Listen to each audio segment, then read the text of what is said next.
Hey guys, it's Cameron, and I wanted to make a video about customer returns because I've gone through quite a few now, and I feel like maybe it can be helpful for some of you who haven't had a return or just got a notification that somebody wants to do a return, and now you're like, what the hell do I do? So I'm going to talk about some different return, scenarios, and just talk about how I've dealt with them, or just, how you can handle them, because they're really not that scary. They're a pain in the ass sometimes, but it's not too big of a deal. So, all right, where do we start? So let's start with what's probably the more likely thing to happen, which is a customer wants to return something because an item was damaged. And that can mean all sorts of things. I've had people order things where the materials were all inside the package were all bent and actually physically damaged. I've had people get things that were dented, and just recently I even had somebody where the item that came there, like you had to put it together almost like a piece of furniture. It was a garden bed, it wasn't furniture, but something like that where you have to piece it all. And one of the panels that was in it was actually shorter than everything. Like it was the wrong size panel, but like it was only one of the panels, not all of it. So the customer had they were creating a rectangle, and then one of the angles was one of the sides was shorter. So it's like, even if they wanted to just be like, screw it, I'll just make a shorter bed. But my customer ended up just cutting one of the panels shorter and making it work. So I actually didn't have to do a return there. But stuff like that happens, and it sucks. And there's also, if they just decide they don't want it afterwards. Sorry, I'm looking down at a sheet of paper. And sometimes customers don't receive things, and you actually get an involuntary return from the carrier, which I've had happen a couple times. So we'll talk about that, but let me get back to what I was saying. Really quick, if you haven't already, like the video. I would love that. That would be super cool of you. And yeah. Let's take 1 minute to also subscribe if you haven't. I made some, this looks like I'm fancy, and I got Starbucks coffee. It's not, it's just a cup. It's got Disney World emblems all over it, and I made it at home, but you don't need to know that. All right, customer has an issue, bent, damaged, whatever. There's a problem with the order.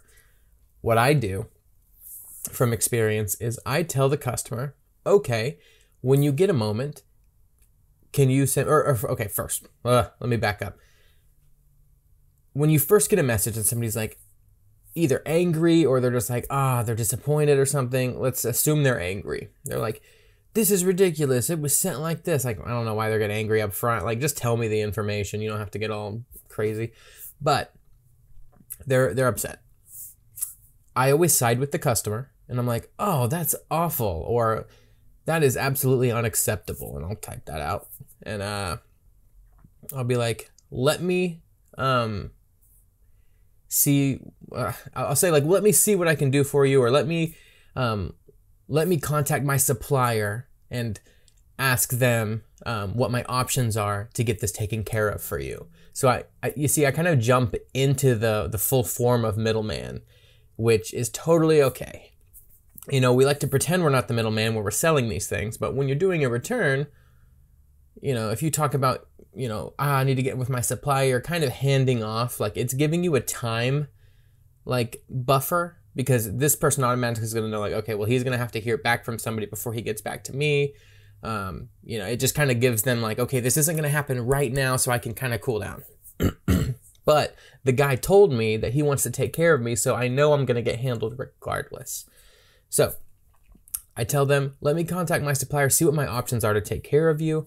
In the meantime, can you send me pictures of the damage or of the issue or something? Because typically my supplier has to see those images to verify the problem before he can initiate any kind of return process or refund.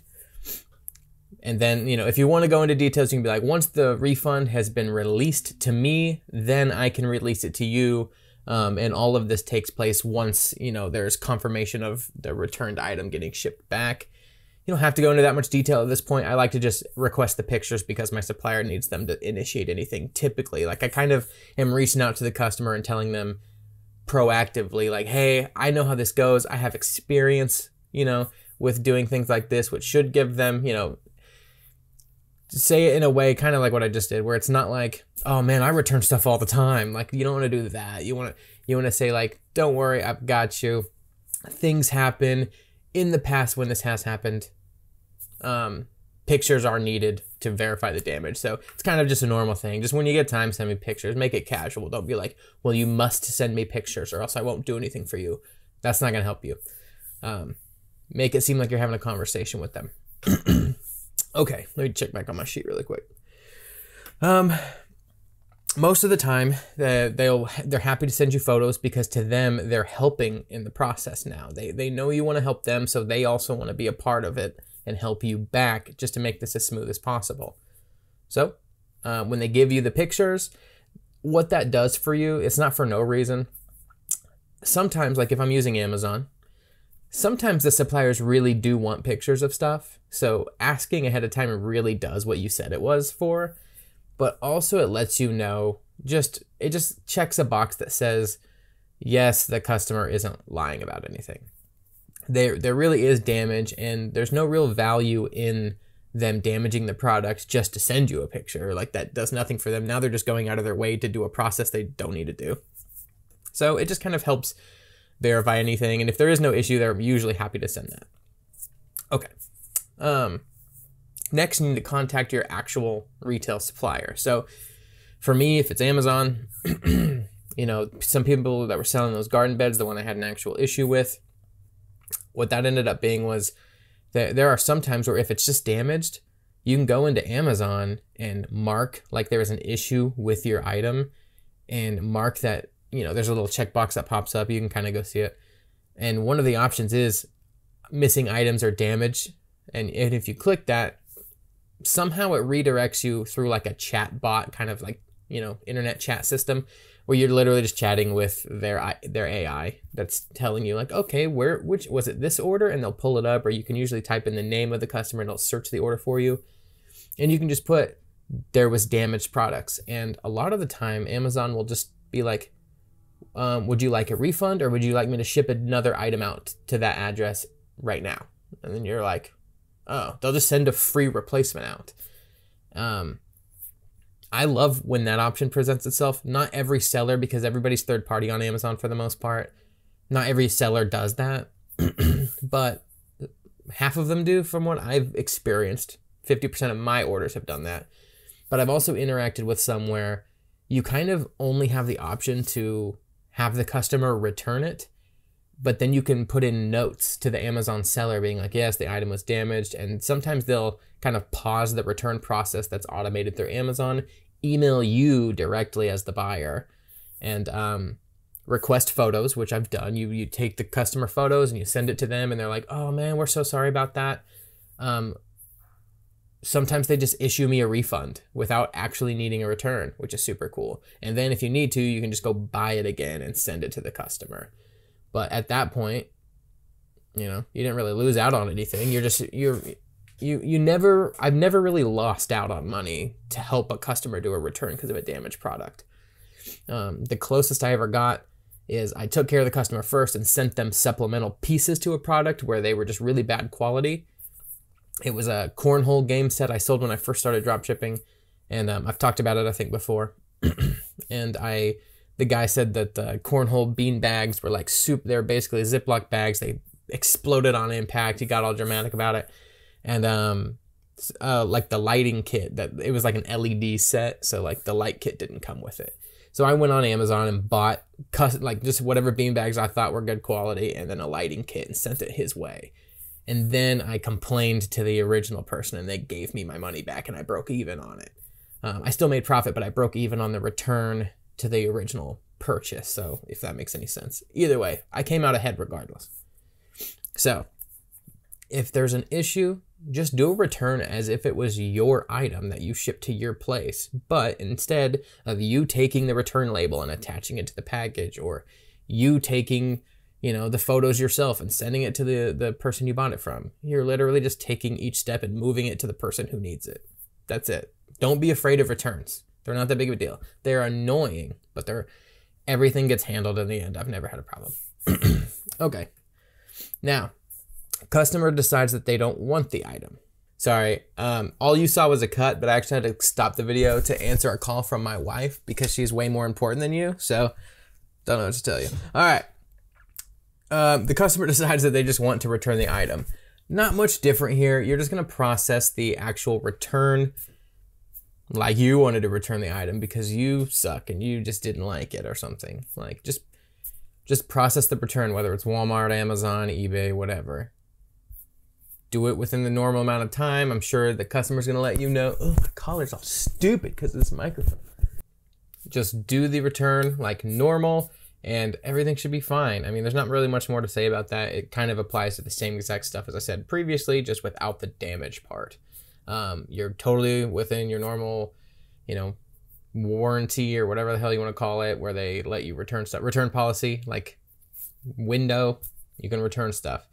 If you want, you can try to talk the customer out of it or see if there's an issue. But the moment you think about if anybody ever tells you you're wrong about something, or, you know, if you have an idea and somebody's like, okay, and they try to tell you the other direction, you kind of put up a fence and you're kind of unreasonable at that point because we're all emotional animals.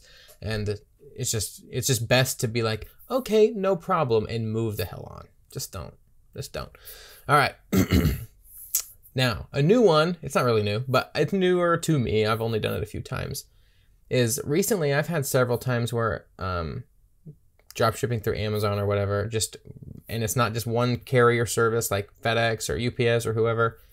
Like the customer won't get the item and then Amazon will just be like, yo, we're sending it back. Here's your refund. I'm like, what? So I have to go back to that item, find it in my orders, contact the customer, and I did this yesterday and I contacted, just said, hey, did you ever get this? I've got that there's no return. I got a return policy and said that you never got it. I just wanted to verify this. Did you happen to get this item?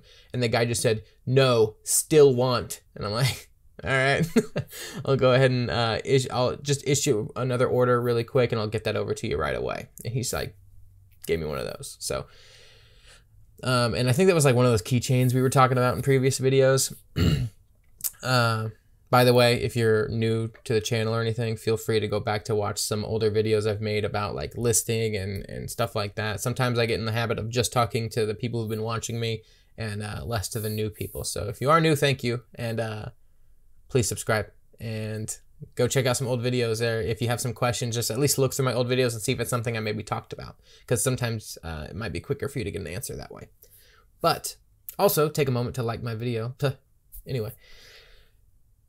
Yeah, so I will just issue another one right away. By the time you get that notification, they're already refunding you the money. So you're basically just, the only issue you're running into now is that you now have a Facebook order that has tracking in it that you've already input tracking for, that if you used OA Genius is saying that it's delivered, which is an issue, or if you use the actual tracking, it just says in transit, which is what mine was. And it never actually says delivered because now they're going to return the damn item to you and you can't update it.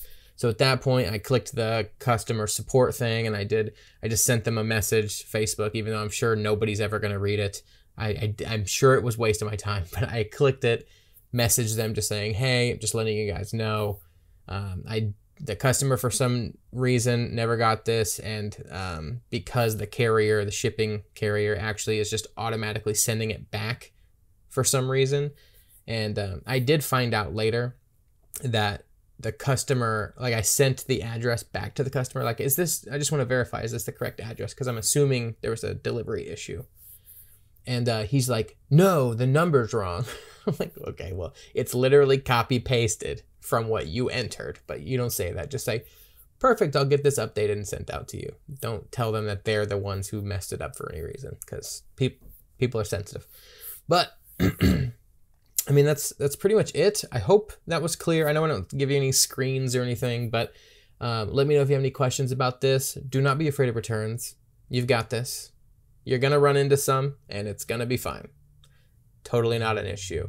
Also, join the Facebook group if you haven't already. That's in the description. I think we're up to like 650 now. That's so crazy. 650 people in there all answering each other's questions. So cool. Plus, like yesterday when Facebook just went down for no reason for an hour or however long it was down, like immediately I started getting messages from people in that group being like, hey, is this happening to you? And I was able to be like, yeah, happened to me right now. And it just kind of comforts everybody being like, oh yeah, I'm not crazy. This is actually happening. So feel free to join the group. As always, I got links in the description for stuff like whatever my current top selling item is and things like that. And ZEEDROP coupon code if you want to get ZEEDROP for $1 off after your free trial. That is an affiliate link, by the way, so don't be tricked like I'm being super, super nice. I mean, I am being nice, but at the same time, it gives me a little kickback for you. So I actually use it, though. Anyway, whatever. I shouldn't even have brought that up. Thank you for watching. This has been fun. Hopefully, I'll get to some... I got a whole list of things from the last live I did for everybody asking me to talk about. Hopefully, I get to those soon. But as always, thanks for watching, and I'll see you next time.